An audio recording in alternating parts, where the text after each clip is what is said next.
Yo, what is going on? And welcome to another episode of the Urban Pitch Podcast, a beautiful game of life, part of the Believe Network. I'm Ramsey Abushala, editor-in-chief of UrbanPitch.com. Julio Monterosa, Bridget Flores. What's going on, y'all? Co-executive directors of Vibes in the building. Woo-hoo. How we doing today? Big vibes, big city vibes. Big city Yeah, vibes. good for the community. Yes, yeah. We're going political on everybody today. Watch out now. Yeah, we have a very, very, very special guest today. Special indeed. Los Angeles City Councilmember Hugo Soto-Martinez. What's going on? It's so good to have you. I'm happy to be here.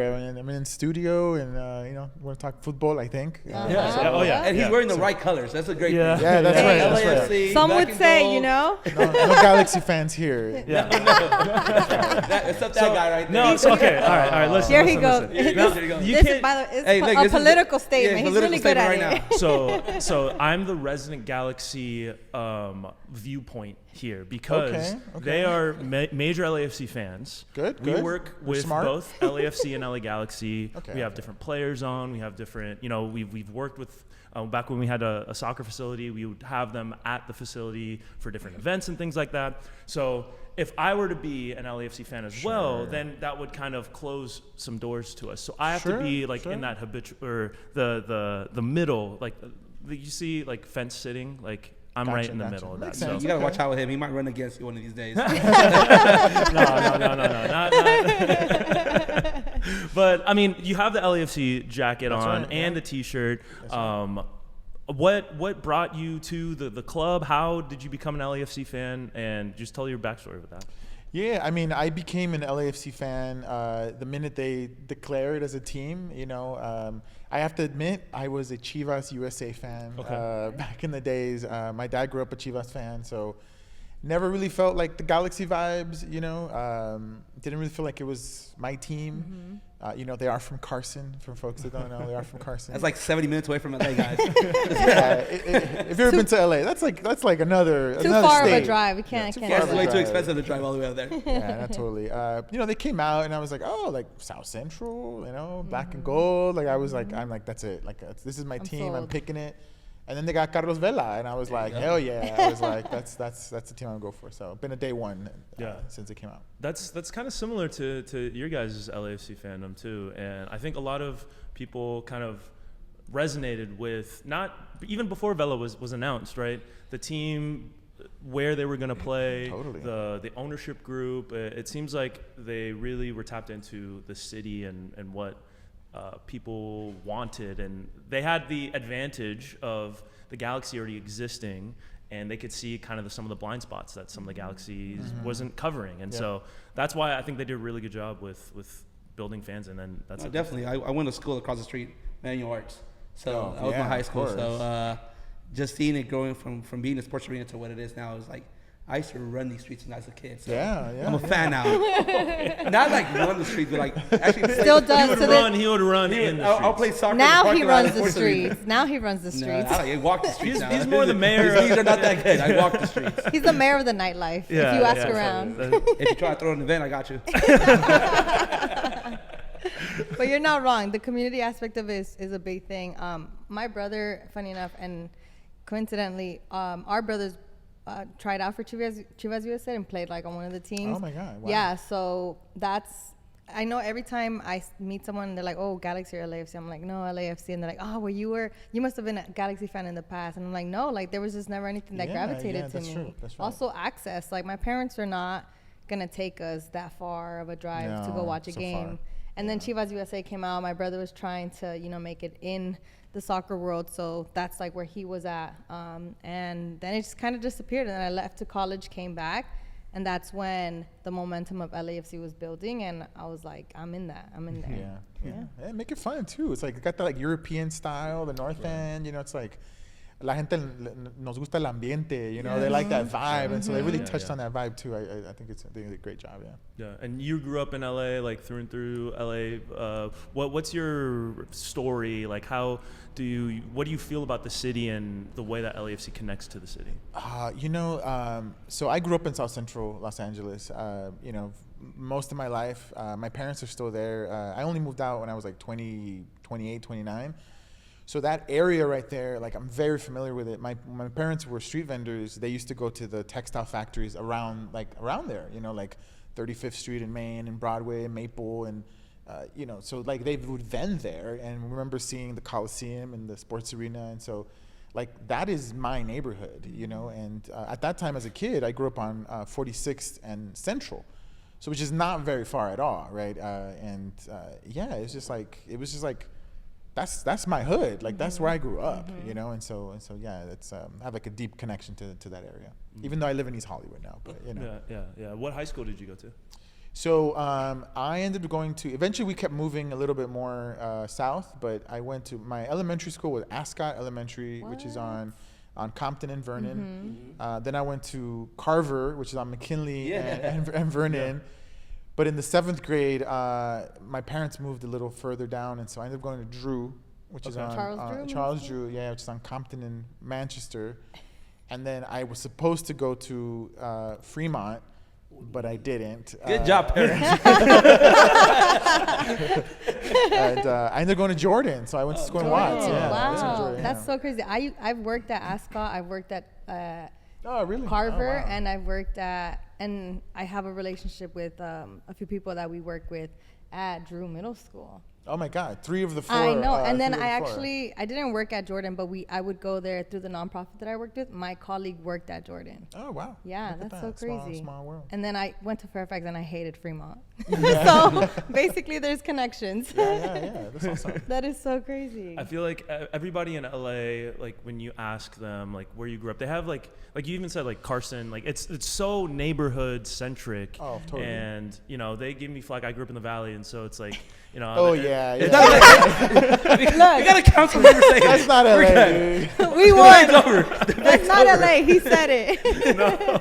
So I obviously I recognize, right, the extreme like difference. It's like, where'd you go to high school? I went to Taft. Okay. Yeah. I don't even know where that's at. Listen, I know when to pick my battle. I know when to pick my battles. I'm outnumbered here, so I'm not going to go into my spiel. But it is a completely different experience. Whether like a few cross streets, you know, it can be a different like experience just from the sports to the schools and everything like that. So it's just what makes the city so unique. And like people come to LA, they say they don't like it because they spent 3 days in West Hollywood or wherever it is that they stay, and it's like you really need like a week or 2 weeks to really get to know the city. Yeah, right? it's so big. Yeah. And so like I think one thing that we all love about the city is like the soccer community. And do you see that working in the city council? Like do you deal with that? How do you perceive the LA soccer community from your day-to-day activities? Oh my God, you know, it's way more vibrant than I remember when I was growing up. You know, it's like not a lot of people played soccer like as a kid. You know, like I mean, obviously Latinos would play, but then like the '94 World Cup, like everyone started playing, and the soccer moms. But like now, it feels like everyone my age is like playing. You know, so there's a few groups like in my district that like self-organize and do pickup games. You know, they play out of some of the some middle schools, and you know, I play pickup on like an adult pickup league on Saturday. So, you know, it feels like there's definitely like networks of people. You know, wherever you want to connect, you can find someone, you know, playing. But the thing we need right now is just more fields. Yeah. Like there's just not enough fields in the city. Like even for adult recreation, like we need more of that. Yeah, even going with that, even the fields that we do have, they are locked up. Totally. So, my God, it's frustrating. It is frustrating, especially like, all right, we do see the club soccer, we do see the city programs that they have with the kids, great, but like for the rest of the people that can't access those programs, it would be great if the city would just open its gates and let the people play in these fields. They look amazing, but it would look more amazing if people actually played on the fields instead of locking them up for them. Yeah. What's your perspective on that? Like, what do you think is the reasoning behind the limiting barriers that we have to have just access to a soccer pitch? You know, it makes it very difficult. I mean, it's very difficult. Like, you know, I've played with different groups that you have to like. So a lot of the fields that people pick are the ones in high schools or middle schools, right? you got to get like insurance and like permits, and there's like a wait list, and then like eventually if you get through all those barriers, you have the field, you know, for a certain day and a certain time.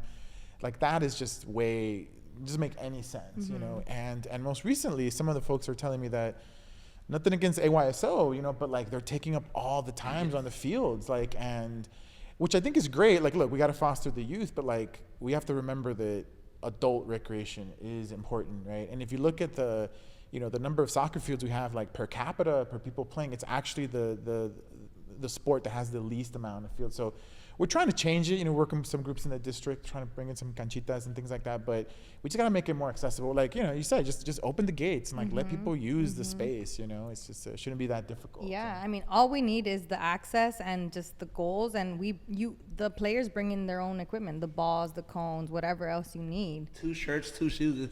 Just That's it. open That's the field. it. They'll figure it out. Yeah, bring a light shirt, bring a dark shirt, and you can play. Yeah, totally. Easy. Yeah, that's one of the biggest barriers, I think, to when we talk about the talk about like America as a soccer nation gets a little bit exhausting. There's a lot of different opinions, and there's a lot of emotions that get thrown about when we talk about when will the U.S. become like a soccer power, right? But I think barrier to access is a huge part of that, because you go to any other country and it's soccer pitches all over the place. And I think, even with the growth of the U.S. men's national team and the quality of players that we've been able to produce over the last few years, there's still so much untapped potential from making the game more accessible to kids. You go to these small countries like El Salvador, Mexico, and you will see a basketball court, but right under that basketball court, there will be sawed-on soccer goals as well. So it can be as simple as that, just giving the more kids more space to just play the game that everybody's growing to love. No, I mean, look, I've actually and looking at government, I remember reading a few articles about like how to make it accessible for folks. Spain did something that was like really incredible. Like they were like, how can we make it more accessible? And so they basically allowed many people to be able to get licenses to coach. Like, and so they opened up the licenses to coach, and their theory was very different. It was like, just give the kids a ball and like they will pick up the game like just by playing. And so making it really accessible. And then I have a lot of friends who have kids who are like going up through the ranks, and it's like, it's so expensive. Like, it's like, you got to pay for coach, you got to pay the tour, you got to pay for the clubs. It's like, think about how many people that I grew up with, like, they're just simply parents working 2-3 jobs. They don't have the resources to pay for all these tournaments and things like that. Like we are prohibiting like so much talent from like just becoming, probably the best in the world. We can have the next Messi, but just like, it's really untapped potential. Yeah. And you mentioned the city's working on, or you're working on helping with making the game more accessible in the city. Is there anything in particular that you have on your objective list, or is there anything that you think that could help with the accessibility issue, specifically in Los Angeles? Yeah, we have a lot of, in our district, we have a lot of pocket parks. These pocket parks were created in the early 2000s because people wanted more green space. But what we're finding is that a lot of these green spaces are like, you can't just have a green space. You have to have activation. You have to have programming. And so we're looking at all our green spaces and saying, could we repurpose this park and make it something different? And right now we've identified one in East Hollywood. If you're from there, Madison West Park, it's like this huge like green space, but like there's nothing there, and like people are just kind of playing on their own. Kids are already playing there, on their own. And so we're like, let's study this. Like, how many fields can we turn this into? We obviously can't get a full field, but I think we can put in like 2 or 3, maybe 4 canchitas. And I think that would be great too. That makes a huge difference. Absolutely. And it's quick pace. It's easy. It's accessible. And a lot of kids and even adults want that and need that. And I think you brought up a great point. I think the pay to play structure system is one of the biggest reasons why we don't see a lot of these young kids, especially like maybe even like local kids, making it far, even though they have the talent, because of the lack of finances. But even as an adult playing in these rec leagues that we're playing, they're so expensive too. Like, yes, and I'm an adult and I work, but also it's kind of crazy to me that I'm paying, like, I think our soccer league is like $160, just like to play for 8 like games. yeah, It's exactly. crazy. Look, It's like crazy. I commit to it because I want to play, but Right, I know right. that the reason it's so expensive is because they're doing all of that work to Right, get access right. to a soccer field on a Permits, school, permits and on a everything. Yeah, it's all school. the stuff they have to do Referees with. Yeah. yeah. Yeah, so it's rough. No, but yeah, going back to my we talked earlier before the cameras turned on. My brother played for his age group, the #1 team in the nation. I grew up in South Central, especially Crenshaw and Slauson area. But my dad would drive from Crenshaw, Slauson, all the way to Woodland Hills to Pierce College. To the valley. To the valley. To the valley. No one goes to the That's valley. what Taft from is. South That's what Central. Taft is, by the way. Tuesday, Wednesday, Thursday. I remember getting on the menu arts at 3. I played club soccer in Santa Monica, so my dad would have to drop me off in Santa Monica, Oh from Santa my Monica God. all the way to Woodland Hills. And it was because there was no good soccer programs in LA for kids like us. So my dad was like, I'm not gonna pay for college. Y'all gonna figure it out. Luckily, we both were able to get scholarships, but is the commitment, and not a lot of parents can make the commitment that my dad used to make. No. I mean, look, it's like my district, 25% of the folks are living below the poverty line. It's like those parents are working 2-3 jobs, their kids are doing the best they can. But like your parents, I mean, kudos to your pops, like crossing the 405 and then going to the valley. I would not wish that commute on anybody. No. We got of age, and he was like, "Yeah, I take the beat up your mom's green Nissan Quest and drive it. Yeah, so I figured it out. It's too much of a drive." But you have to have a parent that is commit. Luckily, my dad was a sales. He used to sell plumbing supplies, and he was able to work the last 2 hours from his phone, or else he wouldn't be able to make it happen. So, but a lot of parents don't have that fortune that my dad had, and it's there's a lot of programs. I do see the Coliseum Park, different LA parks have those LA soccer clubs that helps out a lot, but some people can't even get driven to practice. So just open up the court, letting the kids play. I remember growing up, the funnest time was not going to practice. It was playing with my friends pickup games inside of USC before they locked it down. And they had a little grass field.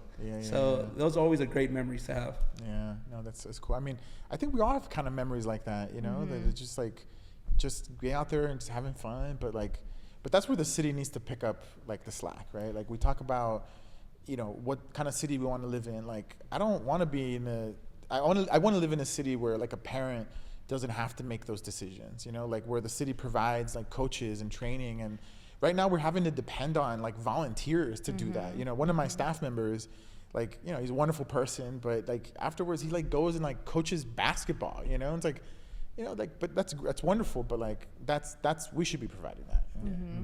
Yeah. And you mentioned the '94 World Cup as like a kind of a catalyst for seeing more soccer in the city and in the country. Obviously, 2026 World Cup coming up in less than 70 days now. What, from a city perspective, what is like? We all see the hype and the jersey releases and the banter between fan bases and everything like that. But from a city perspective, what goes into hosting an event like that? Because this is something, at least in my lifetime, in our lifetime, that we haven't seen in the city. Oh my God, a lot. The World Cup and the Olympics. Some of these like the Super Bowl, things like that. Yeah. They're designated like national events, right? And so when it's a national event, like actually the federal government comes in and like does a lot of the overseeing of security and protocol. So all that work is happening, with our city departments right now.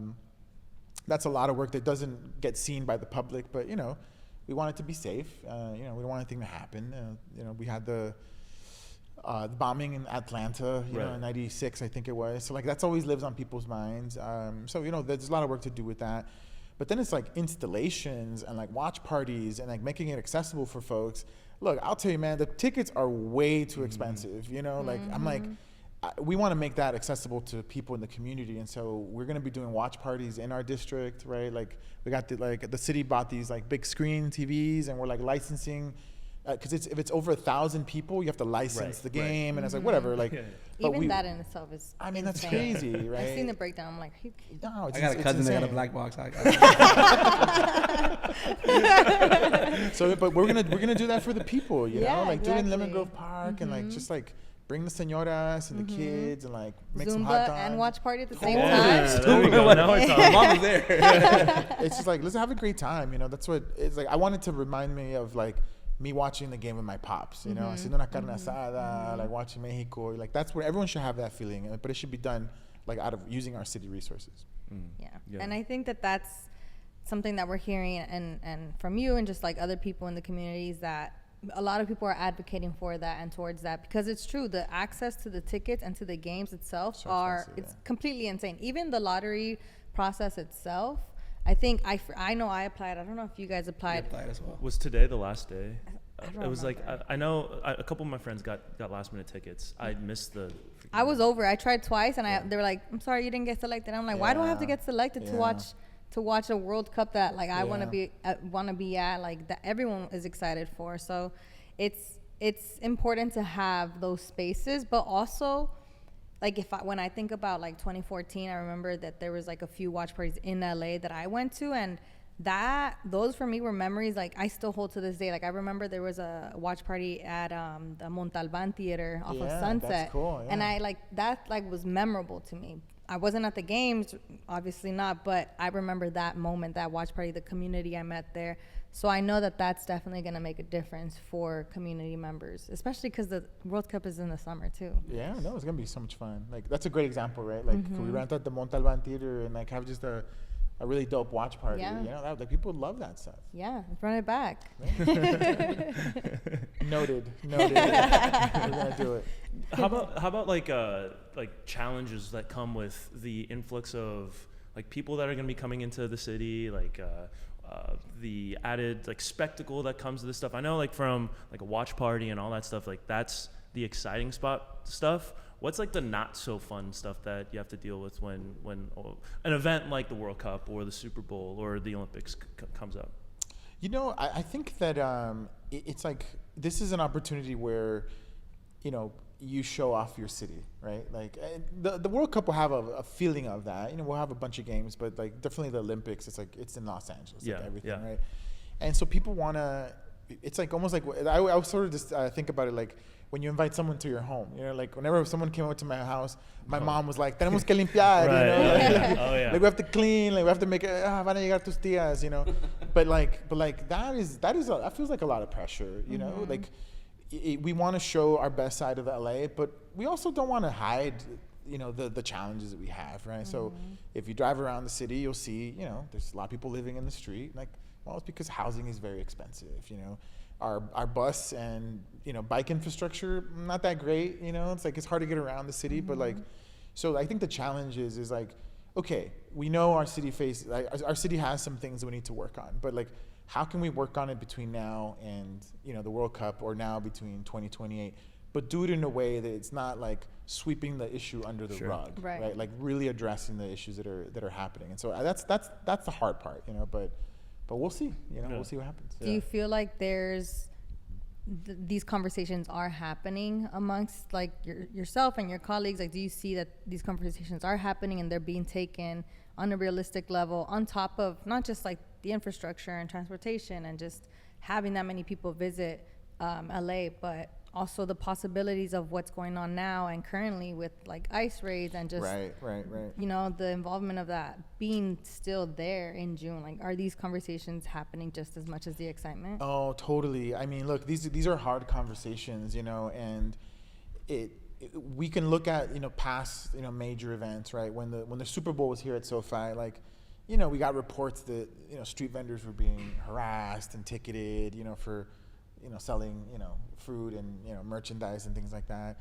So yeah, we're talking all about that, you know, and including ICE. Like, we got to be real, you know. It's like when it's a nationally designated event, like it's the federal government that plays a huge role. And so in the World Cup and then in the Olympics, like we're still gonna have the same president, you know, in the White House, and like we gotta be ready for that.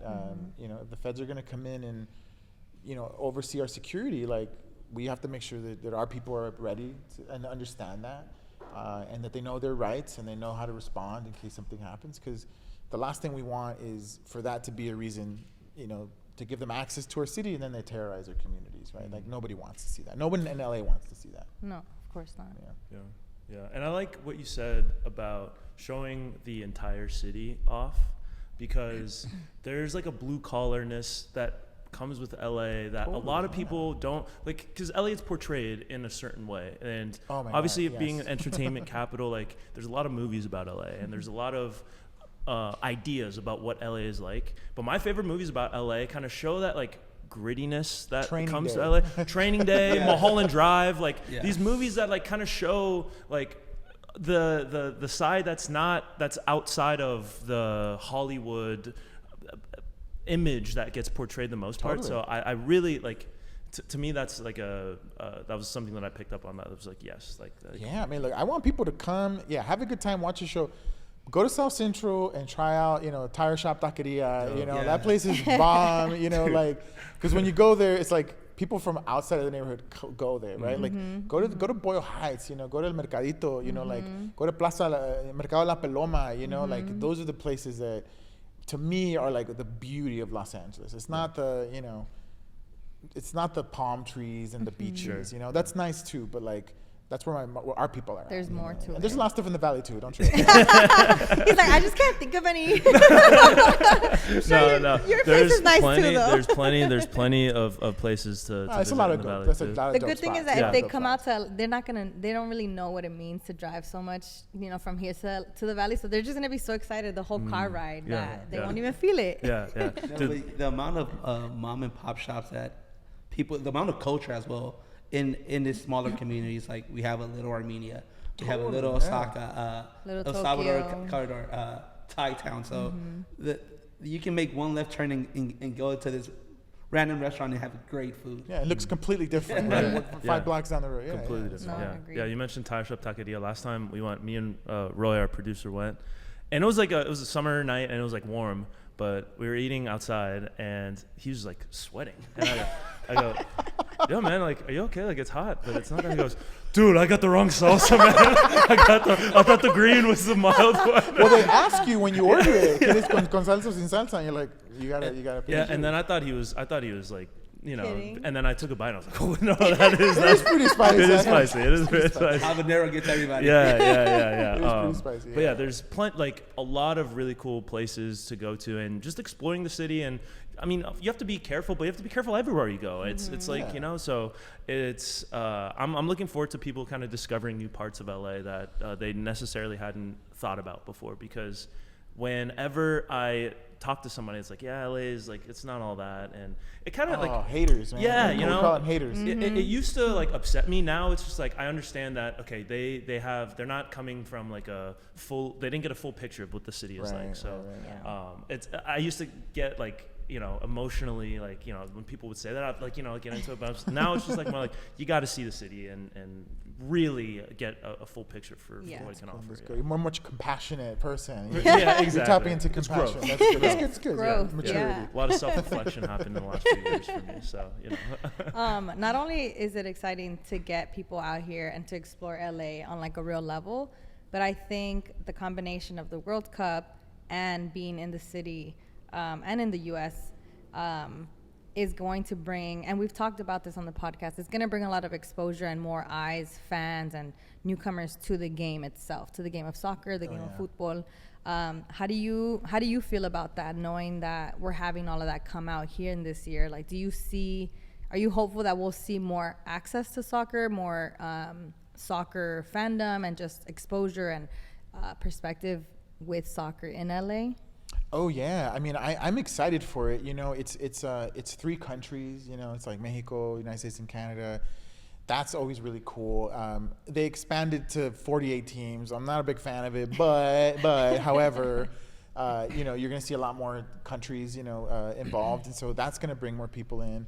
And it's like, like we all have those moments where you just, like James, like he hit that volley, it's just like, oh my God, did you see that goal, or Zidane and his like headbutt, so like I want to see those moments like occur, in Mexico or in Los Angeles, or in Canada too. I guess we can read Canada, but I want people to be like, oh, that happened in LA, that golazo happened in LA, the golazo of the year happened in LA, or that red card, or whatever, something. Yeah, anything. Like that'd be dope, happened in SoFi. Like what kind of that'd be a great story for LA. Yeah, you're not wrong. The drama, we're off for the drama. We love it. we're running a little bit low on time. I know you're a busy guy, so before we go, who's making it further in the World Cup, Mexico or the U.S.?